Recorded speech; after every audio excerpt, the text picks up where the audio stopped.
Hey guys, welcome to a segment of the Grind Never Stops podcast. In today's show, it will be we won't talk about any specific topics as we have a special guest here, and I'm gonna let him get on the floor and we go ahead. Yeah, so how y'all doing, everyone? My name is Eugene Campbell. I am a professional basketball player in my third country, playing overseas. I'm from Jersey City, New Jersey. I was born in Hoboken, and I have a very great story to tell about my basketball career and my journey of how I became the person I am today. Okay, and it's been a dream come true for you to send me a message, but I want you to explain your story and then I'll ask you a few questions. Okay, so we can go all the way back from, growing up in Jersey City. It was a pretty bad environment, but my parents, kept me away from the violence and the drugs. And, I had both parents at home. I didn't have a single, parent raising me and my sister. I had both parents. And I didn't have the best situation, but we were very livable. And we didn't really have to, struggle. But the environment that we were living in wasn't the greatest. So my parents decided to move out of Jersey City and move to a suburban neighborhood. And in this neighborhood, it was very difficult for me, you know, because I started making friends in Jersey City. And at this time, before I moved from Jersey City, I had already attended about two different schools. So it was hard for me to make friends in the beginning of my childhood because I was constantly changing schools.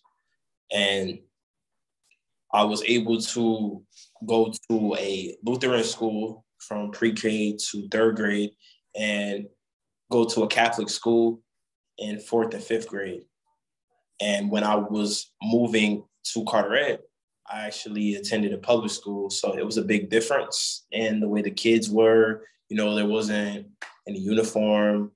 It was a lot less strict, a lot more free. A lot of things were said that weren't really said in a Catholic school. So basically, growing up, it was about me adjusting to new situations, adapting to new environments, and meeting new people. And during this time period, I wasn't really too focused on playing basketball until it was time for me to go to middle school. So once I went to middle school, the new Catholic school that I had went to after fifth grade had a basketball team. And on this basketball team, my father was able to get the head coaching job for the team. So it was a way for me to, start playing basketball. And why not play basketball with your father coaching? So that was a great experience. I had fun with that. I was able to make it to the championship that year and lose, but we had a great season. And after going to this Catholic school for about 2 years, I went to another school. But before going to that school, I actually had a strong liking for baseball in about seventh grade. I didn't really care too much about basketball at this time. I was leaning more towards baseball. I gave it a try, and it was something that I picked up on fast that I actually liked more than basketball.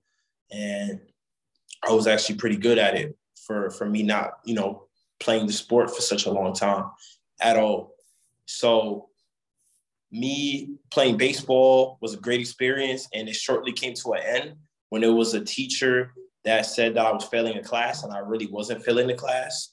So they took me off of the baseball team, and it kind of crushed me, because that was something that I started to really like and pick up on, and it kind of took that away from me.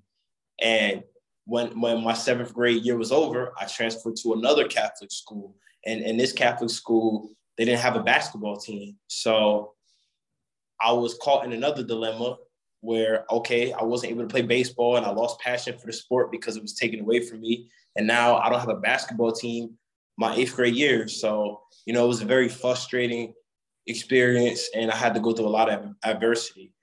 But, going into the summer of my 8th grade year, I decided that when I went to high school, I wanted to try out for the basketball team. So I went to the tryouts, tried out, and unfortunately, I was cut from the team. Even though I felt like I was better than a majority of the players on the team, the coach felt like I wasn't good enough, or they just didn't want me to play. So, I kind of took it personal. I was upset. And it was a good thing that happened because it gave me a chip on my shoulder that I have to this day. So I started working hard that summer. I started grinding. I started playing basketball a lot more. I started working out in the morning and the night, just dedicating my whole summer to getting better so I could make the team going into my sophomore year. So my sophomore year, I was able to make the team, and I was able to start over the players that I was cut for from the coach. So it made me realize that, if you work hard, anything's possible. So once I made the team, I was progressing each year, and, I was able to play varsity and start at varsity my senior year. And, we had a pretty decent season. So going into my senior year, after it was finished, I didn't have any offers to play in college. So I figured I'd just, start from the bottom and see where I can go from there. So it was then that I decided to go to a community college and walk on as a basketball player there and just try out for the team. I wasn't recruited, so I had to make sure that I made the team through the tryouts. So I went to the tryouts, I made the team, and I had an exceptional season. I came off the bench, but I was definitely one of the main players on the team. And my next year, I was able to get the starter position, and I led my team in scoring, and I was an all-conference player. So, there was just progression, and there was a lot of growth within my basketball career as I started to play in college. But then when I transferred to New Jersey City University, I kind of had to restart again. So the system that I played in the community college was mainly about scoring and playing zone defense. When I went to New Jersey City University, it was about playing defense, man-to-man, full court press, changing rotations, playing fast break, every play. And it was a little bit difficult for me to adjust in my junior year. So I didn't get a lot of playing time at all. And it was basically a learning year. And my senior year, it was still kind of a learning year. I got a lot more playing time than I did my junior year, but I still didn't play the minutes that I should have played. So my transfer to a four-year school, I had to deal with a lot of adversity. But on the bright side, I was able to strongly focus on my education while playing ball. And I was able to obtain a 3.76 GPA, obtaining my bachelor's degree in psychology. So there was a plus side to that. And I was able to join a fraternity. So, I was able to get involved in campus. So after I finished up my senior year, I still had hoop aspirations, but my mother told me to get my education to fall back on just in case basketball didn't work out. So that's when I talked to my coach, and I told him I wanted to get my master's degree and I wanted to be a grad assistant. So he put me on the coaching staff, and he let me be an assistant coach while, going for my master's degree. So it was a great experience because I was able to learn basketball from a coaching perspective as I have already learned it from a player's perspective. And when you learn it from the coach's perspective, you learn a lot more about the game of basketball than you do playing it. So I was able to combine the two and just learn and grow. And during my time, being a coach and going to school, I was still playing basketball. I was still grinding. This is when I took my grind to a whole other level. And I was in the gym a lot more and just, picking up on things that I didn't see, a couple of years ago. So I just kept grinding and grinding. Once I graduated, that's when COVID hit. And things were crazy. A lot of people say that COVID affected them in a bad way, but I feel like COVID affected me in a good way because it cut out all the distractions and it forced me to just grind even harder than I already was, because nothing was open. There wasn't anything going on. People were just at home trying to stay safe from the virus. So I was able to, grind, just, go to the track, run, be outside and just work on my handles, work on my shot. I had a basketball court that was open by my house. So I was in there every day, every morning, every night. And I just grinded. And when things opened back up, I attended a few combines And by the time January hit, I was offered a contract to play overseas. And I was able to play my rookie year in a country called Moldova in Europe. And during this time period, things weren't open and COVID was going rapid. And I was blessed to have the opportunity to be able to get a contract, my first contract during a time like this. So when it was time for the games to start, I took advantage of it. I led the country in scoring. I averaged 39.5 points a game. I led the country in steals at 5 steals a game. And it was a great season. It was a great rookie season, and it got my feet in the door for the overseas market. Shortly after Moldova, I was able to play in the TBL in America, and I played their last 4 games. And I played exceptionally well in that too. And I just grinded that summer too, played in a lot of leagues, played in a lot of pro-ams, got invited to play in different states for pro-ams. And when it was time for September to come, I signed my second contract playing in Armenia.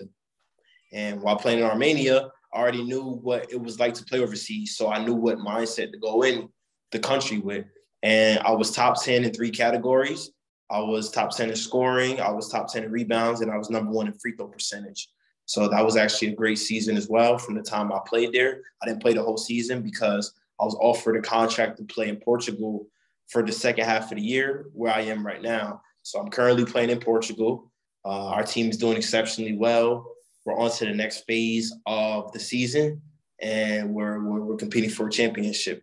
We just won our last game on Saturday, and it's a great experience. It's a lot different from Armenia, but I'm learning and I'm growing as I'm going along. Each country I go to is a higher country and more competition. So the task at hand is getting harder, but it's nothing that I can't do because I'm made for this. I'm built for this. This is what I do.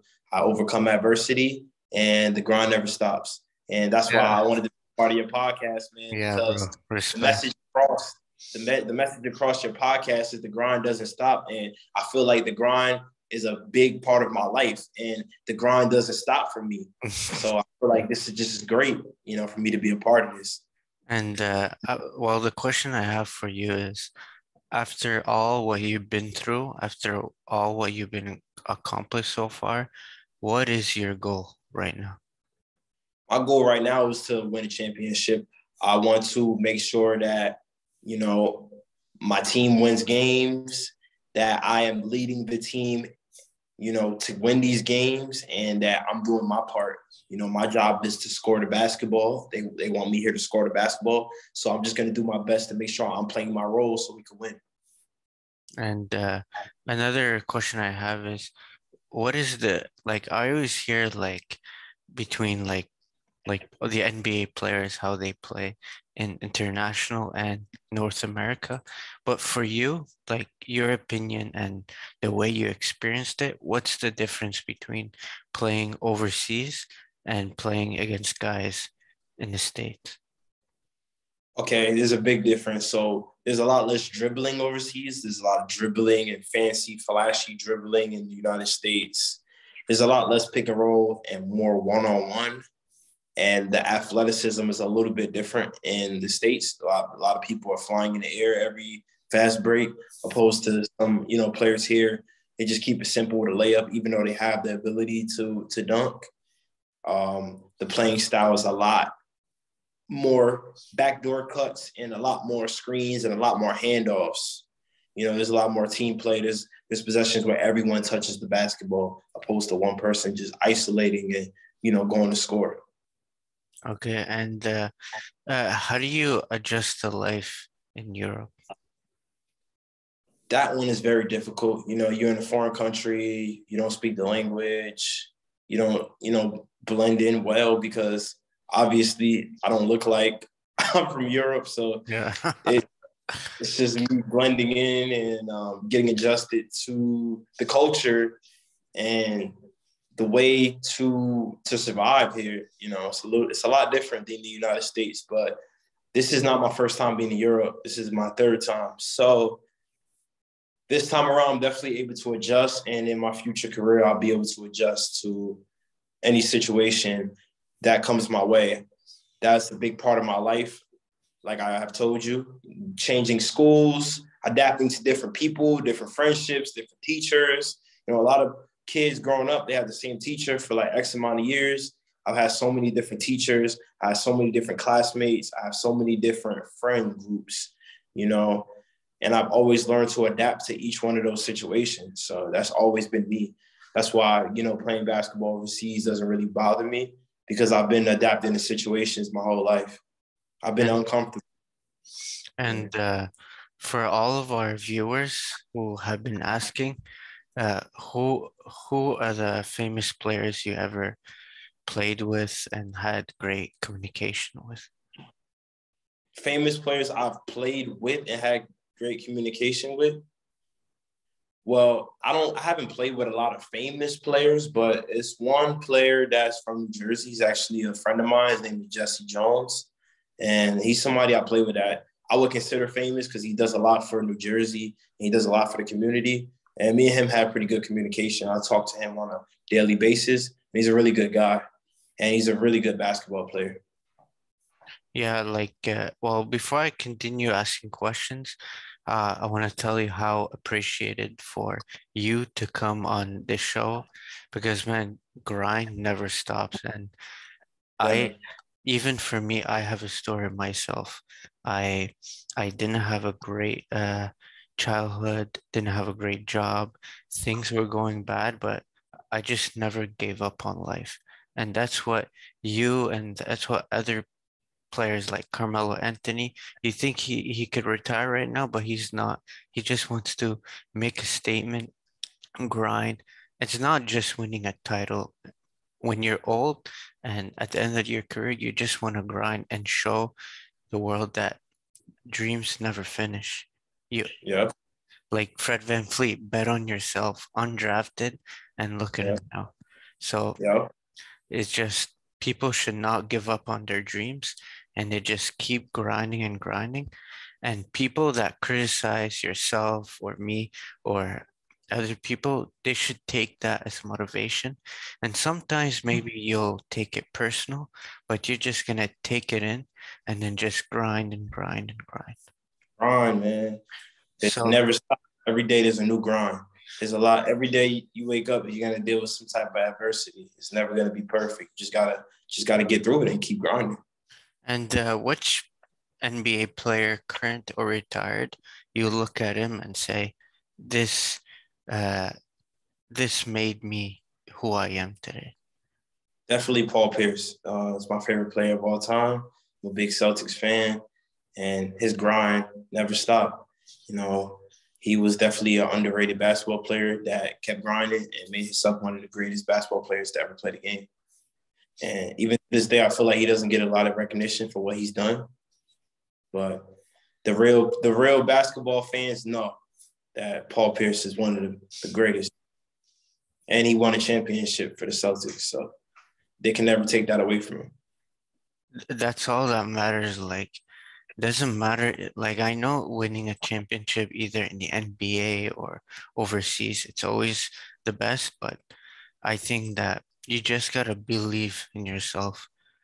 And that's why you have like you probably never play with a famous player, but it's not about being famous or not famous. You just need a guy to always be there to talk to you with not just basketball, but off the court stuff. Yeah, yeah, for sure.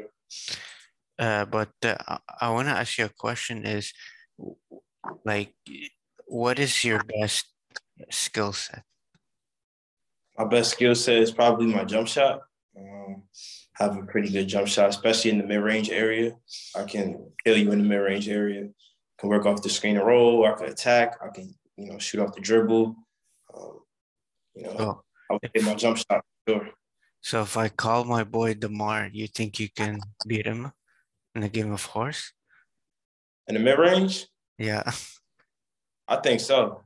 If we talking about threes, I mean threes I'm pretty good at. I still got to work on my three. I haven't had the best 3-point percentage this year. I shot 65% from three in Moldova. Right now I'm hovering over 30, so I got to get that up. But mid range, I don't know. I kill in the mid range all day, man. So I don't know. DeMar gonna have a. If he do win, he ain't gonna win easy. It's gonna be a good one. I'm gonna give him his money's worth. Oh yeah. And another question I have for you is, I know it's been this kind of debate has been going on for not a long time, but do you think stats are important? Like, do you follow stats?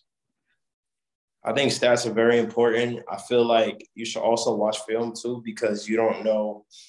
Maybe there's things that a person does that the stats don't show up, like, taking charges in the clutch, being a great defender, stopping the best player. You don't necessarily have to get steals. You can stop the player from scoring by disrupting their shot. You can, make them turn the ball over. I feel like film is more important than steals. The stats, because the film is like you get to see what's really going on and how those stats happen. Because a person can have 30, but he could score like easy layups at the end when their team is losing by 50. And when a team is up by a lot of points, they don't really play much defense because they know they're going to win the game, and the game's not as intense. You know what I'm saying? So I feel like film is really the important aspect of the game. Yeah, I think like analytics, stats is very important because I know there's a lot of guys in the NBA like Lowry who doesn't have big games, but still makes an impact like Yeah. 90% of the game.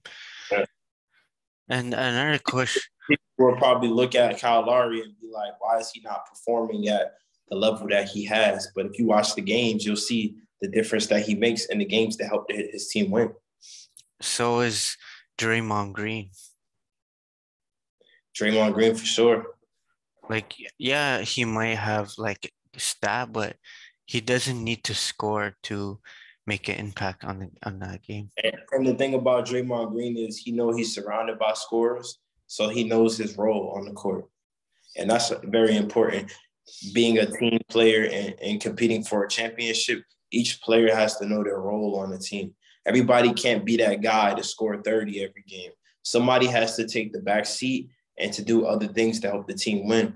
For example, look at Dwayne Wade when he played with LeBron James. He was the man. He won a championship before LeBron came, and he was one of the best players in the league. When LeBron James came, he took a seat back a little bit. He still, put up great numbers, but he took a step back, and let LeBron kind of just take over the team while he still put up great numbers as well. And they were able to win 2 championships. So, And I think it's not that easy to win a title because I know if I ask you right now, what if you're a GM right now and what do you need to become a championship? You're gonna say, I need all-stars, I need this, I need that. But you saw the first year when Brooklyn got Harden, KD, and Kyrie, they lost. LeBron with AD, they they they won, but it was the bubble season, and look at them now. Um, look at LeBron, Wade, Chris Bosh, Ray Allen, Mike Miller. What happened in the first year? Ray Allen wasn't with them, but look what happened. They got blown out by random ass teams. So my question to you, what is required to win the title? uh, team togetherness and heart. You got to make sure you have heart. You know what I'm saying? When things get rough, you got to make sure you're together and you never give up. All of that superstar power is great, but the championship comes from the heart and the will and the grind. You know what I'm saying? Every game got to be like game 7. You can't be like, oh, I'm up 3-0 or I'm up 3-1 and we could just chill this game. You got to play it like, I guess, game 7 every game. Leave it all out there. When you win a championship, you can rest. You can rest once you win. But you got to win. You Same can't thing. rest during the series. Yeah, same thing when the in the bubble when the Celtics played the Raptors, and even Jason Tatum said the other day that that series was very hard. Like even though they won in game 7, Jason Tatum knows what Raptors are. It's chemistry. They believe in each other and it's heart and it's grind. Never give up. And who cares if no one talks about the Toronto Raptors? It's just about you believing in yourself. Because man, you're trying to tell me that old ass Jason Kidd was an all-star or Deshaun Stevenson or all these guys that were on the Mavs when they won the title. It was all about Dirk, and Dirk was good, man. He averaged 28 points per game or 27 points per game, but he's not a guy where he's gonna blow you out, you know? So that's what ends the conversation where maybe today you need all-stars because every single team have a bunch of all-stars. But back then, you just needed to grind to everyone to do the role and make big shots. But the question I have for you is, what would you do if you're down one or you're down 2 points and your all-star is struggling? He's shooting 1 for 10. What do you tell your guys? I'll tell him keep shooting the ball. You know what I'm saying? You miss 100% of the shots you don't take. So if you're the all-star and you that guy, and you've been that guy for the longest, you got to take that shot. Yes, for sure.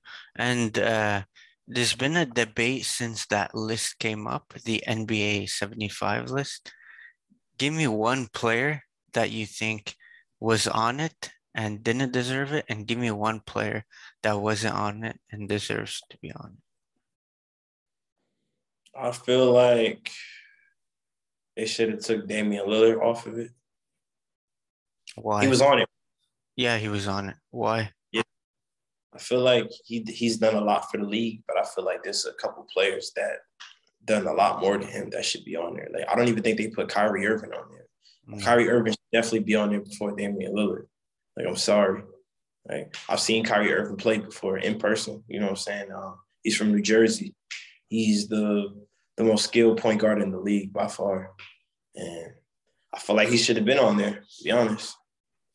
I also feel like Tracy McGrady should have been on there too. And I agree with you. And I was shocked when I saw Dame there because he hasn't done big time in the playoffs. Yes, he had Yeah, half-court yes, shots. it's championship before. Like we talking about Kyrie Irving, somebody that has a ring, you know, somebody who changed the game, you know, best handles in the league, could finish on anyone. It has a championship against the Warriors in their prime and hit big shots and played very well. Yeah, he's gotten hurt. Yeah, he got his issue with the COVID, but you know, he's done a lot for the league. And I feel like he deserves it, especially over somebody like Damian Lillard, who's a great player, but top 75, no, maybe top 100 for sure, but not top 75. I don't think Dame is just, he's not there just yet. But because once he wins titles, once he beats teams, goes to the final, he hasn't been to the finals yet. Because man, there's a lot of players that deserve to be on it. And I just feel Dwight Howard, Tony Parker, Klay Thompson, T-Mac, Vince, like all these boys, man, they deserve to be on because Vince Carter, he played in the league for 3 decades and wasn't on that list. You know, Dwight Howard, I know he's like, right now, he's like kind of like not as he used to be, but he dominated that paint for a long time. Yeah, for real. And Klay, I know there was a lot of memes about it, but I think Klay Thompson deserves to be on that list. But I don't think like maybe Klay is taking it personal, but I think in deep inside of him, he's gonna go off once he's back into his routine. Because right now it's just limited minutes, you know, but once the grind starts, it's when he's gonna make a statement. Yep. But thank you for coming to my show. It's been a dream come true as you're the first athlete to, and we had a lot of athletes send us a message, but we haven't had the time to set up like an interview. So, and I'll put you can follow my boy Campbell. His Instagram will be in the description. And Everyone, thanks for watching this interview. You can check us out on YouTube, Twitter, Instagram, and all your podcast platforms. This is your host, DJ Joe, and this is my guest, Campbell. Peace. Thank you.